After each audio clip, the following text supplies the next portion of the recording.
the economy from those who rigged it. As I see it, class warfare, the only resort to right-wing doom. It's worth it. How to talk to your right-wing relatives, friends, and neighbors, and other books written by Egberto Willis.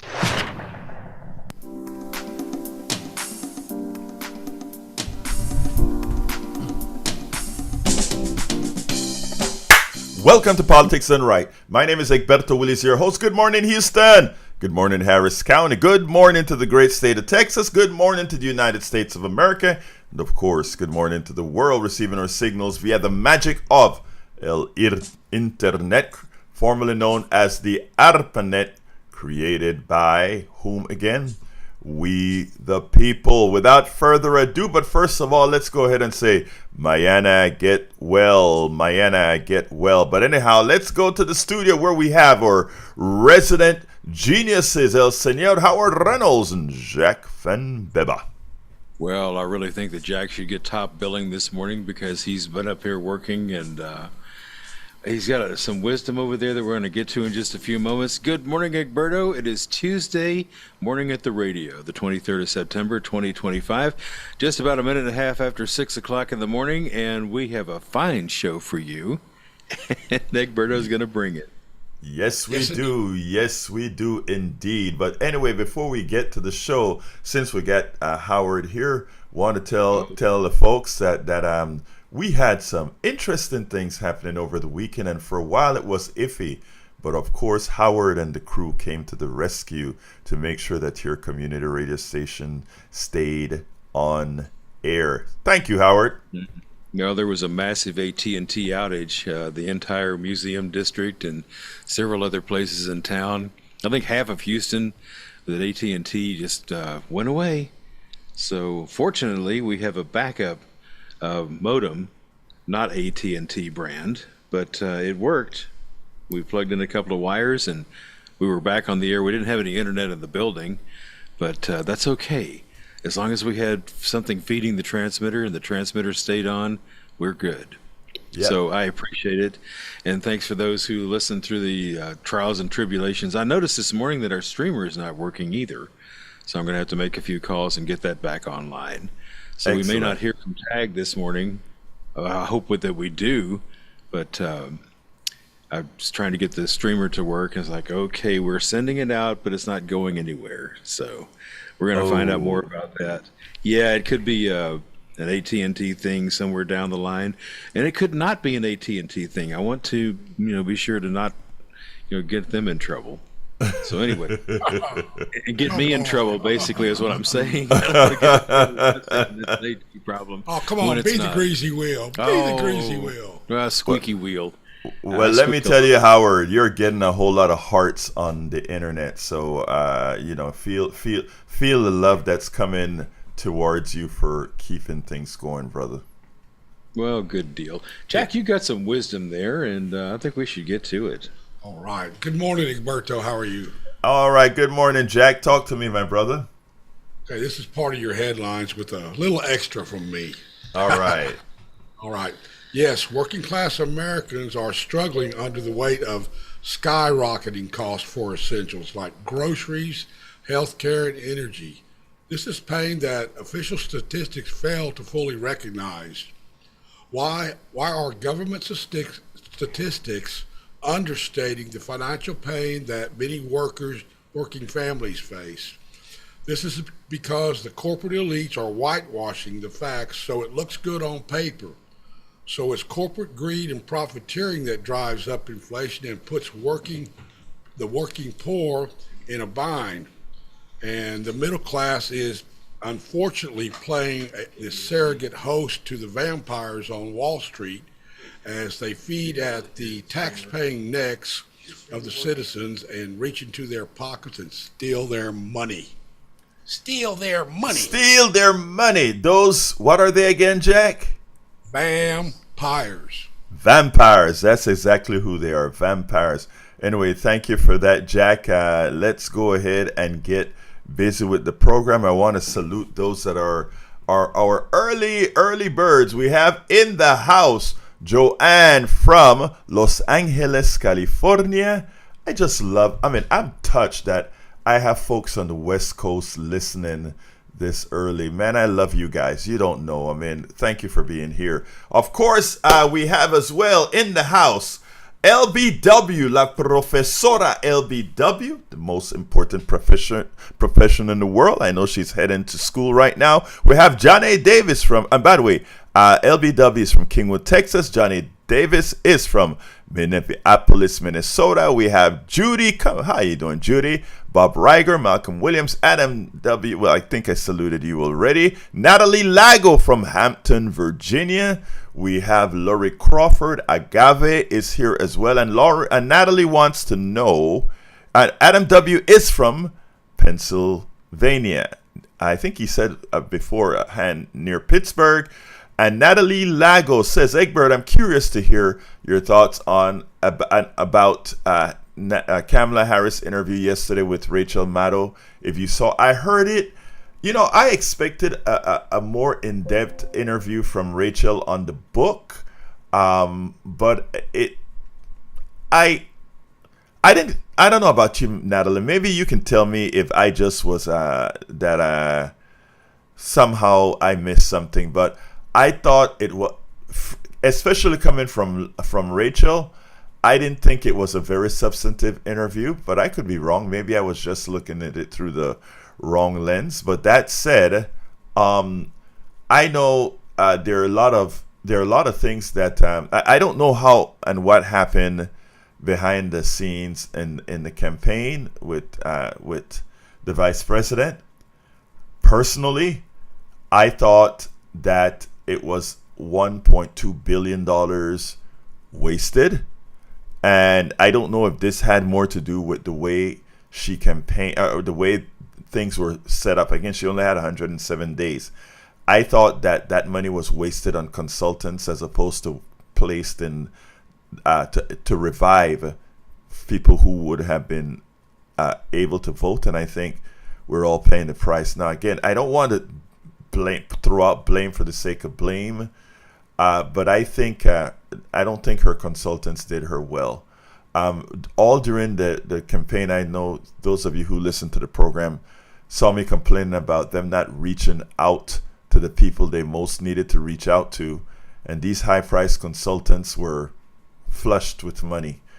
And while I watched Donald Trump on all these internet things and podcast things and all in these non-standard areas that individually it was not a lot, but collectively added up to that very small advantage that he got. And by the way, he had a very small victory. I thought, given where things were, the left side could have had a large victory. But again, I think they're suffering from the same thing that they're suffering right now with their hesitancy to vote for what the people want. Look at Mandami in New York, and we can name other people around the world. Around the country. Anyway, before I get started, since we have one call on the line, let me go ahead and get tagged. Adam says, I wasn't satisfied with a lot of responses to Rachel Maddow last night, but it's too damn late now. Again, I don't even know that Rachel asked her any questions that were probative of the campaign and what was done. I would have asked questions like, you got $1.2 billion. Where was all of that spent? That's likely one of the first questions I would have asked, because no other campaign in my memory had received that much money. And we know that most Americans wanted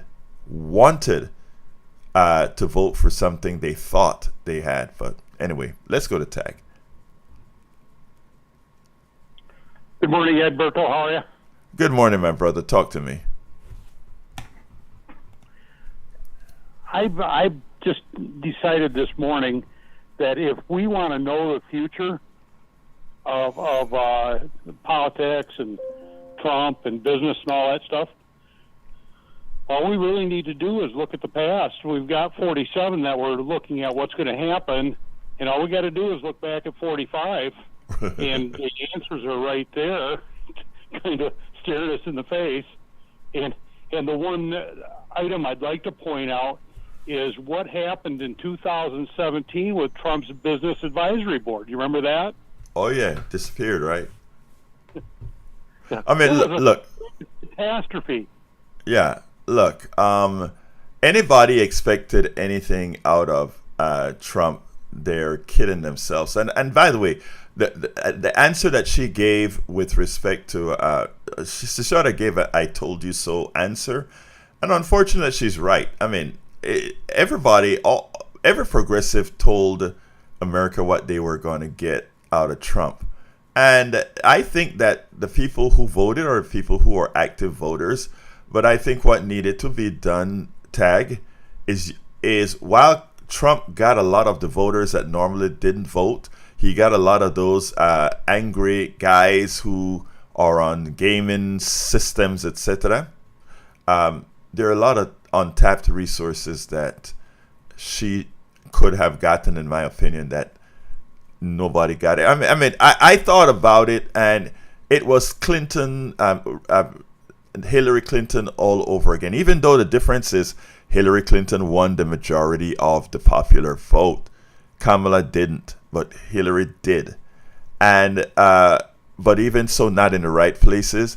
And we all, before the election occurred, progressives were warning, specifically Michael Moore, who was in Michigan. And I think that's where you are, right? In Michigan, Ted? Correct. Yeah. Michael Moore was warning her about Detroit and other towns, about Wisconsin and Milwaukee, Milwaukee in Wisconsin, and about Philadelphia in Pennsylvania. There were strong warning signs that you're not getting the votes that you needed out of those regions at all. And the consultants, again, you can't put it all on the candidate, even though the buck stops there. But a lot of these people's consultants, when you hear the right talk about these elitists on the coast, sometimes a clock is correct twice a day. And that is very true of what I've seen with the Democratic Party, not the rank and file, not the average Democrat, but the folks who run the show, the establishment. They are completely blind. Look at what they did to Jasmine Crockett. Look at yesterday I played a piece on Jasmine that showed how effective a communicator she is, right? And I'm talking about throughout all demographics, she's able to touch them, and they pass up likely one of the better communicators in Congress. We have a lot of others. They allow the Republicans to scare them about certain people, like they scared America about Clinton.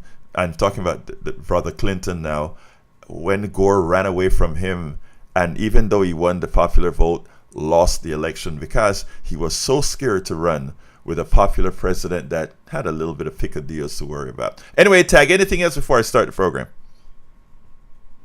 Yeah, it's just the idea that when the white supremacists killed Heather Heyer in Charlottesville, and Trump said, "Oh, they're good people on both sides," right? Business got up and left the administration in mass.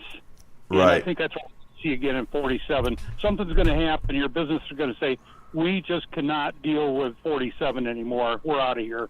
So we'll see. It's already happened with Disney and Kimmel, and it happened with Hyundai, and it's going to continue to happen. And Foxconn was a debacle back in the day. This is what's going to happen to our economy. Business people are going to say, "We can't support Trump," and it's going to be over. Oh, here's a problem. Here's a problem, though, Tag. You are very smart. You remember Foxconn, right? And the reason you remember Foxconn is because you are up on a lot of stuff. Now, a lot of people in Ohio, or where was Foxconn? Ohio, or was it Michigan? I don't remember where. Yeah, a lot of folks. Right, but here's the problem. A lot of people don't remember Foxconn. He went and made this promise of all the billions Foxconn was going to invest, right? But here's the thing, Tag. Yes, let me talk to you about communication. Yesterday, I got a piece of mail from, I don't remember who it was, that said, I think it was on Daily Kos. I wrote an article on Daily Kos, and they said, oh, we did. I did a piece on Jasmine Crockett of how good the communication was that she had with Dana Vash on Sunday. And I got somebody that typed in and said, yeah, but she wasn't all that good because she went ahead and she went left field after she gave a solid answer. And I'm like, you missed the point. You remembered Foxconn because you're a political buff. What Jasmine did is reminded people at the tail end of the thing, that he took a $400 million plane, that he for a particular sect of his demographics, they're trying to change history. She put all that out in the time that she had on TV. And it's hard to get these folks on TV when they're speaking. She used her time effectively to bring up these other topics. And what did I hear from an elitist? Oh, well, she went on left field to talk about something else. No, she's a communicator and knew exactly what she was doing. Anyway, Tag, let me go ahead and get started. I have Talarico that I want to play, okay? Amen, brother. Have a good day. You too, my brother. All right, folks. I guess all of you guys know who James Talarico is. He's one of the contenders for Texas Senate. I think even though his numbers are low right now, I think he has a good, I think he's a good, solid progressive, more on the Christian side, which is I think it plays very well in certain areas that others wouldn't. I understand that Jasmine is going to possibly enter the race as well. I think she would make a good contender. I want to see how I want to see some early polls in the rural areas. Right now in Texas, I think Beto, for Poland, I think Beto is running 1, Jasmine 2, and Allred 3, and this guy that I'm going to play down below. But looking at how he campaigns, and given that no one knows him, I think that he stands a good chance. I want you guys to listen to this, and then we'll take it on the other side. Today on Politics Done Right, we're joined by Texas State Representative James Talarico, a bold and visionary leader who has consistently fought for working families, public education, and the future of Texas. Known for standing up to extremist policies in the state legislature, Talarico is now stepping onto the national stage as a candidate for the U.S. Senate. His campaign represents a new generation of sensible leadership focused on expanding healthcare, protecting democracy, and ensuring economic justice for all Texans. This conversation will explore his vision, his fight against corporate influence, and his plan to deliver meaningful change to Washington. Welcome to Politics Done Right, Representative Talarico. Thanks for having me. I'm honored to be here. Well, look, I want to start in a place that most of your interviews likely will not start. Right now, as it turns out, one of the reasons Texas is so red in as much as it isn't a red state is mostly because of how the voting patterns of people in rural area. My contention is that we don't, in my opinion, Democrats don't spend the necessary time in these places to show why Democratic policies are better for them. What would you say to that? I completely agree, and it's why I'm not running a typical campaign. Typical campaigns aren't going to cut it in Texas. I'm running an aggressive, unorthodox campaign that's going to go everywhere, talk to everyone, even places where you don't typically see a Democrat. And that means going to every corner of Texas. Just in the first week of this campaign for the U.S. Senate, I was in Round Rock, Texas. I was in San Antonio. I was in Fort Bend. I was in Houston. And then I wrapped up our first week in Deep Red, Longview, Texas, out in the eastern part of our state. And we had a packed auditorium with folks who showed up, some of them Democrats, some of them independents, and some of them curious Republicans who are really fed up with one-party rule in this state and tired of the corruption that they're seeing at every level of government. So that's the kind of campaign I'm going to run. I'm going to be in these small towns. I'm going to be in the rural communities, trying to earn people's trust, earn their respect, and ultimately earn their votes. Now, as it turns out, one of the other issues that is a great thing to do in the rural areas. Now, in the urban areas, we believe there would be what we'll call voter suppression by using several tactics. What do you intend to do about that to ensure that the votes actually count and that everyone will get the vote apportioned to them? Well, we're going to have to show up in overwhelming numbers, and it's why my campaign is going to be investing millions of dollars into an aggressive field program that will be reaching voters at their door, on their cell phones, in the mail, so that they have the information they need to know their rights and to be able to take ownership of this democracy at the ballot box. But we're also going to have to be on guard for shenanigans. So our campaign is going to work with other organizations to ensure that we have lawyers on the ground ready to defend people's rights at the ballot box. Now, as it turns out, Texas has been paying into the Affordable Care Act fund or taxes since its inception. The first 3 years would have been free for all Texans and going thereafter 10%. We have left billions of dollars on the table. You have been in the legislature for a long time, I know, attempting to get this solved. Being in the Senate doesn't give you a whole lot of access to what they do in the legislature. Will you ensure that whatever bills get passed forces all people in any state to get what's deserving of them from the Affordable Care Act? Absolutely. I believe health care is a right, not a privilege. I believe everyone deserves access to a doctor when they need one, and I think it benefits all of us when everyone is healthy and everyone has the health care they need. And so I'm going to be fighting for this in our nation's capital, just like I've been fighting for this in our state capital. It's an issue I care a lot about. I'm a type 1 diabetic who couldn't afford his insulin, and I recognize that people with diabetes across the state and across the country also can't afford their insulin. And so when I was in the state house, I passed a bill to cap insulin copays in Texas at $25 per prescription. That is exactly the kind of common sense policies that I'm going to take to the United States Senate so that we can guarantee health care for all Texans and all Americans.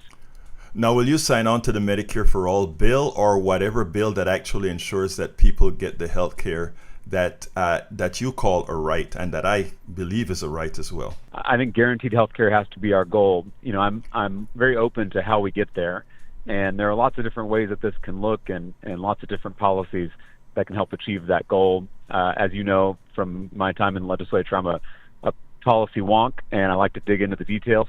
And so, you know, before I see actual legislation and actual policies, I'm not going to comment on particular bills. But I do know that my goal is to make sure that guaranteed health care is available to every Texan and every American, and to ensure that no one in this country goes without health care just because they can't afford it.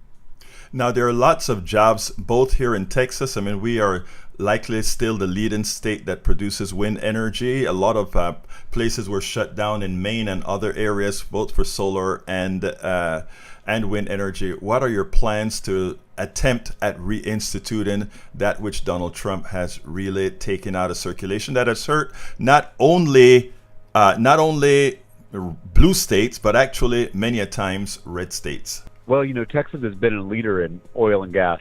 I went to public schools funded by the oil and gas industry.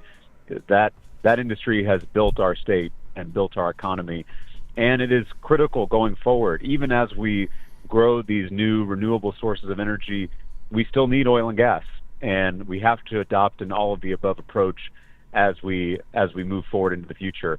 I just want to ensure that Texas remains a leader in energy in the 21st century and the 22nd century, and not just the 20th century. So we've got to double down on renewables. We've got to ensure that Texas stays a leader in wind and solar and batteries and geothermal.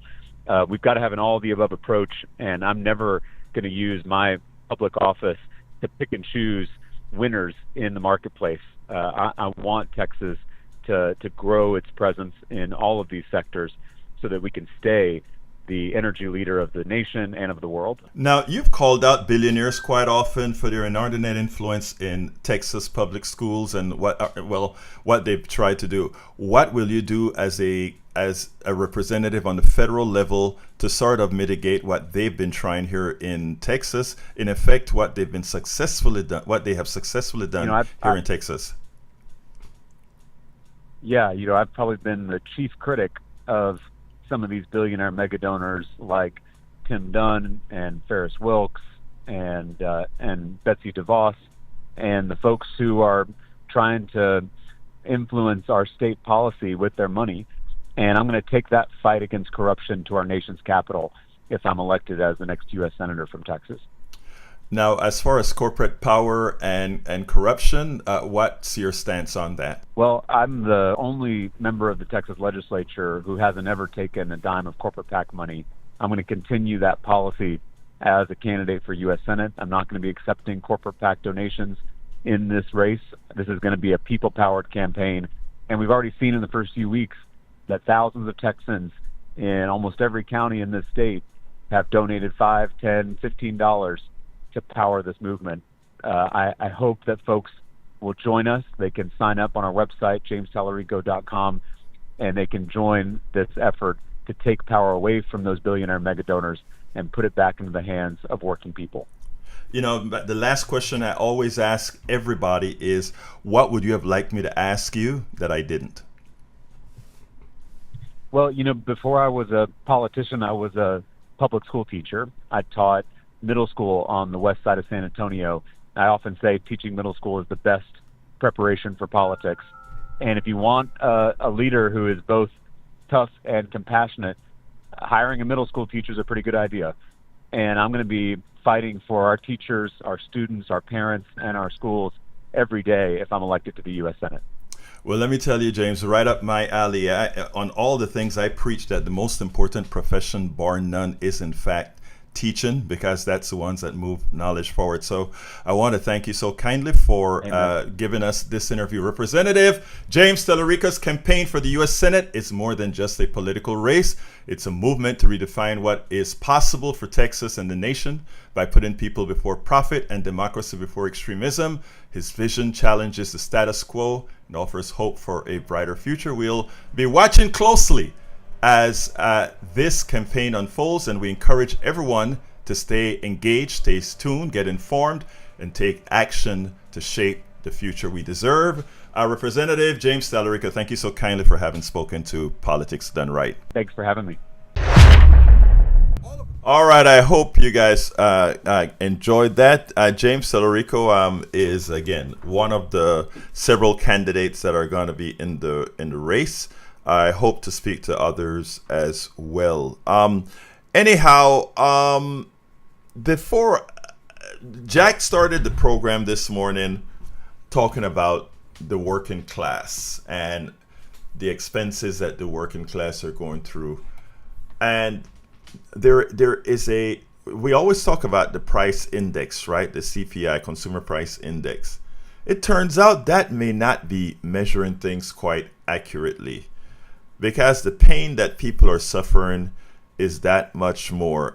If you doubt it, take a look at your most recent automobile insurance. Take a look at your most recent homeowner's insurance, your electric bill, and all these other bills. Somehow, the CPI missed how high these guys are going. And why? Well, let's talk about that. Article out of Common Dreams, one of my favorite progressive rags.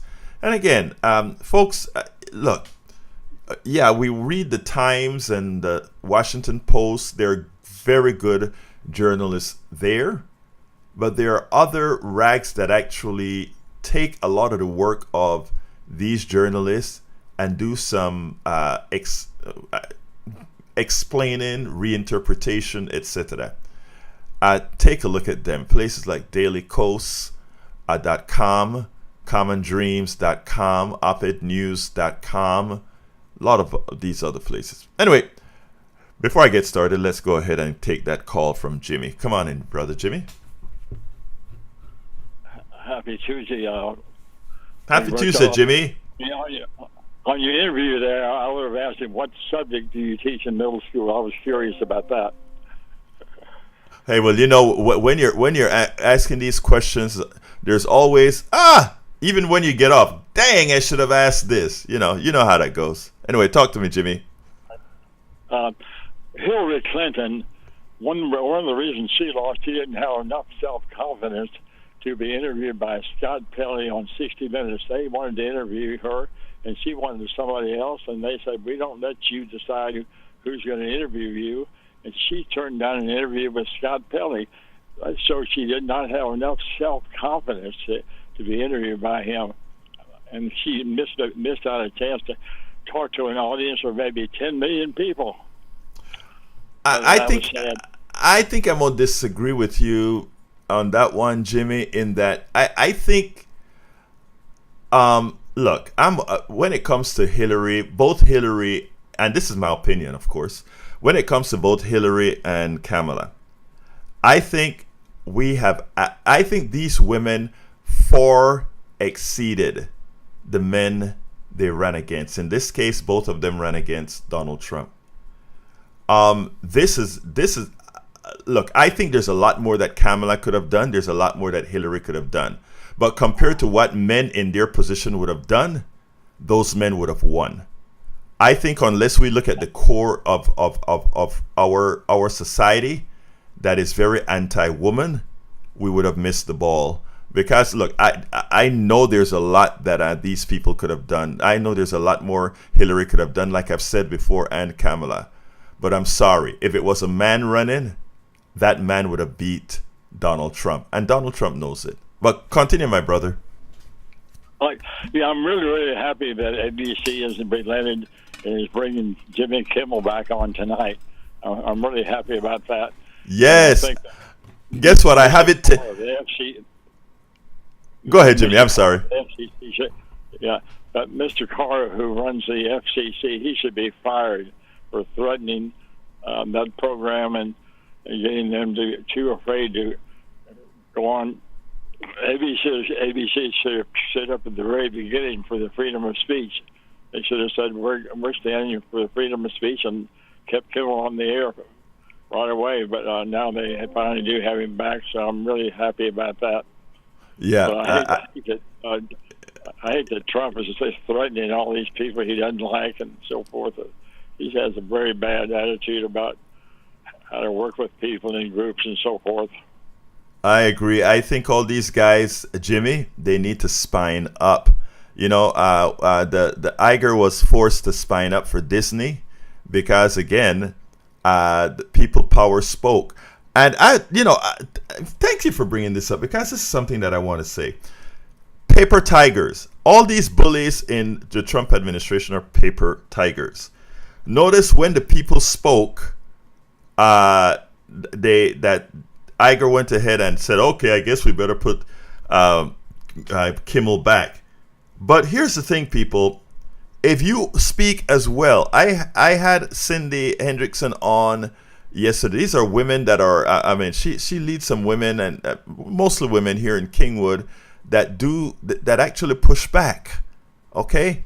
And that's what we should be seeing in every community. Push back. Don't be fearful of these guys. Because guess what? Who are they going to use against you? The military? Guess what? The military is comprised of your brother, your sister, and everybody else. Therefore, what you need to be doing is protesting. And when you see the military or all these guys, remind them that they have a brother, a sister, a cousin, a nephew. When you have a tyrant running the country, I am sure that military won't follow the tyrant's rule when it comes to harming their people. Anyway, Jimmy, anything else before I go to the other calls? So, we need to be active locally. Like Governor Abbott is denying Texas the right to Medicaid expansion. Yes. We need to jump on him about that and stop voting for these Texas Republicans. Absolutely. Thank you, Jimmy. Have a wonderful rest of your day, sir. All right. Let's see. Let's go to line number 2. John, come on in.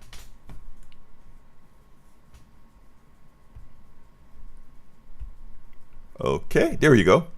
Hi. Yeah. I just wanted to interject. I didn't listen to Democracy Now!, Amy Goodman's Democracy Now! Yesterday, but I was really surprised to find out that the United States is, among all the powerful countries in the world, is the only one that is not recognizing Palestinian Palestine as a state, and that's just amazing. It's very positive, and I never thought that I would, hear that. And I think, that is the demand that people have made around the world. So when people make demands on their democracies and on their governments in such a forceful way, eventually it happens. Unfortunately, it didn't prevent a genocide, but at least it is, something I think that's really astounding.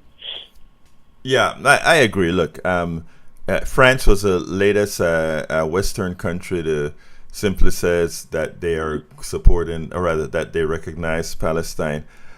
I can't see how any human being can see what Netanyahu is doing in Gaza and the West Bank that's not being spoken enough about, and not see what the rest of the world sees. I think it's shameful, and I think ultimately we pay for it. Because again, that is the undiscriminate murder of, it's genocide, but it's undiscriminate murder. This isn't war. This is mass murder, mass genocide. Anyway, thank you very much, Brother John. Let's talk tomorrow. I got some more calls I got to get through, and I want to get through some of this other topic on the working class. Okay? Mm-hmm. Thank you, brother. All right, let's go to Brian. Come on in, Brian. Yeah, good morning. Good morning. Did you say yesterday that the United States government killed 10,000 civilians in the Panama invasion? Are we going to go over that again? Yes, that's what I said. You're wrong. Okay. You're absolutely wrong. I am glad that you, as a person from the United States, think you have the privilege to tell me, a Panamanian who have all his relatives down there, who know the area of Marañón, of Chorrillo, where the bombing occurs, who know the area of Colón, where the bombing occurs, that because you hear the military comes out and says only 1,000 Panamanians died, and because the UN says 4,000 Panamanians died, that you are just going to have the privilege to tell me that I am wrong. I don't care where the hell you got it from, Brian. We are from that country and we know the area. And if you think for some reason, my dear brother, that you're going to tell me I'm wrong for what we know and saw happen in Panama, I don't know what else to tell you. Anyway, what's your other subject? Trump never called. Go ahead. Brian, go ahead. Brian, are you there? I guess he's typing. Okay, let's go to the other call. I don't have time for him to jump to check something on Google. Be ready. All right, let's go to Augie. Come on in, Augie. Yeah, good morning. You're right about Rachel Maddow on CNN, but she's not the only one. Some of the other networks are the same, like on Sunday morning, Face the Nation, and some of the other talk shows. They're kind of throwing them softballs. Mm-hmm. Like Hillary Clinton, when she was running, she went on Jimmy Fallon's show, The Tonight Show, the week after Trump did, and she brought him a gift, a basket of softball. And he said, "What's these for?" For the softball questions you asked Trump the week before. But looking at CNN, they got two comedy shows. I don't know if you got that. Bill Maher got kicked off of HBO, and he's on CNN. And he had Tom Homan, the border czar, and he sort of gave him solid questions too. But the one big question they should have asked him is, did Homan keep the $50,000 the FBI undercover gave him? Exactly. You know, the question. Well, I would have also said, by the way, did you pay taxes on that $50,000? Yeah. You know, and the show that Colbert used to be on, it's sort of back. It's on CNN, sort of. It's called "Have I Got News for You" with Roy Wood Jr. and Amber Ruffin, who used to be on the Daily Show with him, and they're pretty good. And Adam Kissinger with him, and it was good. Yeah, well, let me just tell you, Augie, you're right about that, and you're right about the softballs. But Augie, let me get to Bruce so I can get at least a good 5 minutes or so into my working class stuff. Okay. All right. Okay. Well, thanks for waiting. Thank you, brother. Thank you, brother. Let's go to Bruce. Come on in, Bruce. Good morning. Good morning. Good morning, sir. Yeah, I remember calling your program and saying, I don't hate the person, I hate the policy. We had the President of the United States in front of a microphone say that he hated the opposition. I think if it wasn't for the fact that we do have relatives in the military, and he does have consultants say you can't do that, if it wasn't for that, I think he would declare the Democratic Party a terrorist organization. In closing, I'm going to make it brief. In closing, I'm going to say the free press is the tongue of the country. Don't let them cut it out. I'm done. I love that. That is so true. That is so true. Cheryl Elkin says Texas has a real chance to change course with candidates like Talarico standing up and getting out there. Adam W. says, I like this guy. He does what very few others have the intestinal fortitude to do, debate the opposition and go on right-wing channels like Fox. You know, I am glad you said that because you opened the door for me to say something else, Adam. And that is, if you take a look at how they want to make it seem like Charlie Kirk was into open debate, etc., when, you know, he really wasn't. If you take a look at the way he ran his debates, that's a complete difference with Talarico. You watch Talarico in the belly of Congress, and you watch the way he handles interviews. It's him who has that particular virtue. I saw another one that I wanted to read out here. Michael Moore warned her not to follow Biden and begged Biden to grow a spine and stand up to Netanyahu. That was too big an ask for Biden, and Michigan lost a huge block of Muslim American vote. Not only them, but quite a few others.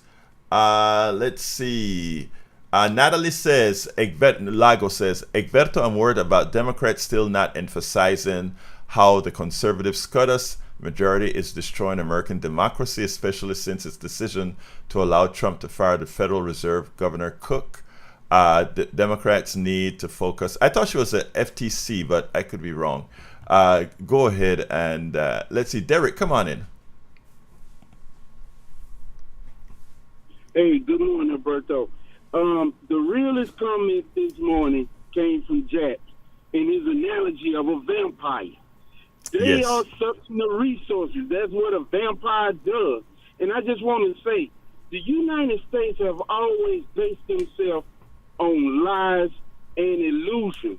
When you understand the illusion part, then you understand that everything that Donald Trump would do is going to crumble in front of their face. They want to save face, but they know one of the reasons why they bringing Jimmy Kimmel back on is because, don't you know, I think they said there was a petition of 400 people that signed up with the ACLU, and a lot of them were Tom Hanks and a lot of those other celebrities. Man, they forced their hands, so all they doing is saving face. That's all I'm calling to say, bro. Thank you, brother. Have a good one, Derek. All right, folks, working class Americans are hurting, and traditional statistics aren't showing how much. So says Brad Reed of the Common Dreams, and it goes as follows. With the rising cost of groceries, housing, healthcare, and other essentials, a central issue facing communities across the United States due to the Republican agenda, one expert believes that commonly cited economic statistics aren't capturing the depth of working class families' struggle. And by the way, I want to tell you that 3 hospitals, clinics, closed in Virginia yesterday or a few days ago. And the leaders of the administrators of these hospitals said it's a direct result of the big ugly bill, the big beautiful bill, of course, right? So we warned all Americans before Trump was elected what would happen. We again warned Americans before the big ugly bill was ratified what would happen. And we also, even though a lot of things were pushed towards happening after the election, we also said, but there's a whole lot of people don't wait till a bill is in effect to adjust their finances. They know what's coming and they adjust it so that ultimately they can survive.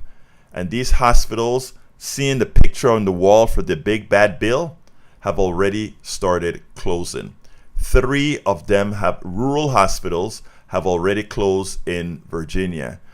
Before I continue on the working class, so all the rural people who may be listening right now, this is what's in store if all these cuts are not reinstituted quickly. Make your vote count. Gene Ludwig, former U.S. Comptroller of the Currency under President Bill Clinton, is arguing that the Consumer Price Index no longer delivers an accurate portrait of families' hardships because it does not focus enough on the core costs and the impact working people on a daily basis. As reported by Bloomberg on Monday, Ludwig believes that the CPI tracks too many goods that are either luxury purchases or only bought sporadically. A relevant measure of inflation, he told the outlet, should primarily include goods that are essential to living, such as groceries, housing, healthcare, and energy. And I think there's some validity to that, right? But what I think is that you need to release both. I think you need to release the aggregate of what the total inflation is. And I think it needs to be one for what the essentials are for people that are just living. But also, you have to have one that includes the airline tickets and all of that, and make it be a weighted index. And why am I saying that? Because even though somebody may not be a traveler, that price increase could be what deters them from being a traveler. So it does need to be included as well. So I think what we need is 2 indices. One for just a basic survival and the other one for the aggregate. So that is the only part that I kind of differ with this article. Ludwig and his colleagues at the Ludwig Institute for Shared Economic Prosperity have developed their own measurement called the True Living Cost, which focuses on core household needs and excludes items such as plane tickets and golf carts that are included in the CPI. Prices as measured by the TLC have grown 1.3 times faster than prices as measured by the traditional CPI over the last 24 years, which may explain why consumer sentiment has remained low even during times when the unemployment rate and the rate of inflation have been falling. The biggest gap between the TLC and the CPI has been measuring the cost of healthcare, as TLC shows that rise in cost has much more severe than what has been shown in traditional inflation statistics. If in the CPI, medical care costs measures reimbursement to providers made by private insurers and Medicare, in addition to patient payments, but the TLC tracks only household out-of-pocket expenses and contributions to medical and dental plans. And that makes sense, right? It shouldn't be just what the people pay in between companies. We are the ones that buy the insurance. We are the ones that pay the deductibles. We are the ones that pay the co-pays. So you don't need to have the transaction between company to company because they make all kind of deals, right? One time we went for an X-ray, and when the insurance company told us the X-ray would cost $800, not an X-ray, some sort of a analysis, like an MRI or something. I checked locally, and there are MRI companies that would do it for $300. So we went with the MRI company that did it for $300 and forwent the insurance. In other words, we have insurance, but the insurance copay for that was $800. We went ahead and pay out of pocket for $300. Those are the kinds of shenanigans that we have in our system, an evil system, a capitalist system. And for those who kind of cringe when I call it out as a capitalist system, that is exactly what it is, and it's working as designed. Ludwig's argument about traditional inflation measures not capturing the true state of Americans' fiscal stability were backed up by a report from Washington Post on Sunday, which examined recent trends in housing, healthcare, food, and utility prices and found that all of them have been rising faster than the top line rate of inflation as measured by CPI. I'm going to skip the rest to just say this. A recent CNN report focused on factors related to the most recent spike up in grocery prices and found that Trump's policies were to blame for at least two of them. Most directly, CNN found that the tariffs on import foods resulted in higher prices at grocery store checkout line. Additionally, the Trump administration crackdown on undocumented farm workers has harmed the supply of foods that's grown domestically, which has also resulted in price increases. It goes without saying. The policies that Trump instituted raised the prices of the average American citizen. And it's not something he did not know was happening. He did know it was happening, but it was the only way to capture money from you, the middle class, the working class, the poor, without calling it a tax increase. So while he told you, he gave you no tax on tips and no tax on overtime, we already proved to you that you weren't paying taxes on tips or taxes on overtime anyway, because the standard deduction, you never made enough, the average I'm talking, they never made enough to overdo the standard deduction. But what that does is it bought your vote on an illusion.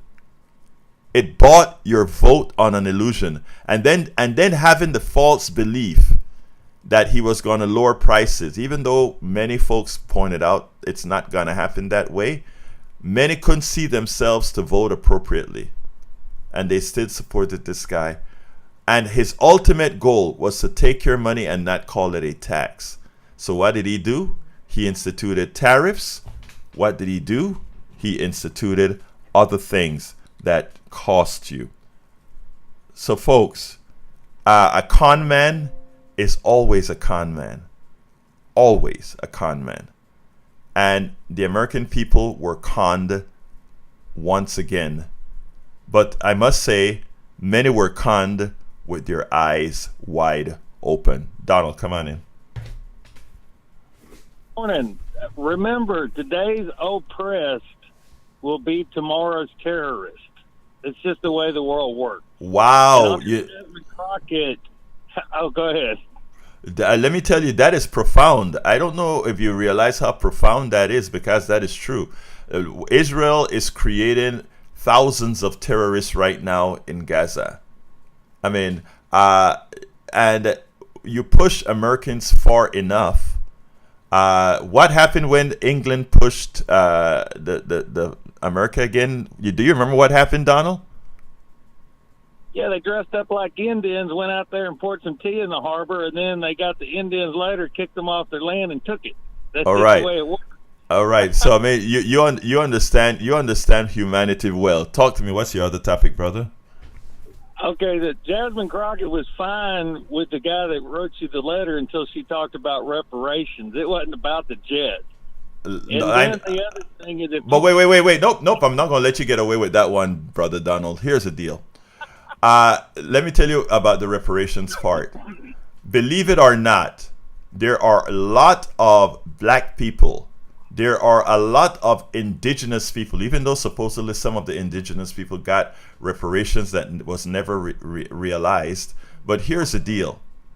A lot of these people leaving the Democratic Party and anybody not talking about reparations is just that. It's like, what the hell, anybody? I don't care anymore. Because the truth of the matter is, if you want to solidify your base, you have to let folks understand that you are looking into all these issues that you care dearly about. The Japanese got reparations. The Indians got reparations. Not Indians. Some factions of the indigenous got reparations. The slave owner, listen to me well, the slave owner got reparation for having lost his property. And who was his property again, Donald? Donald, who was his property? Imported farm equipment. Unfortunately, that's the way the Industrial Revolution, you know how it works. Yes.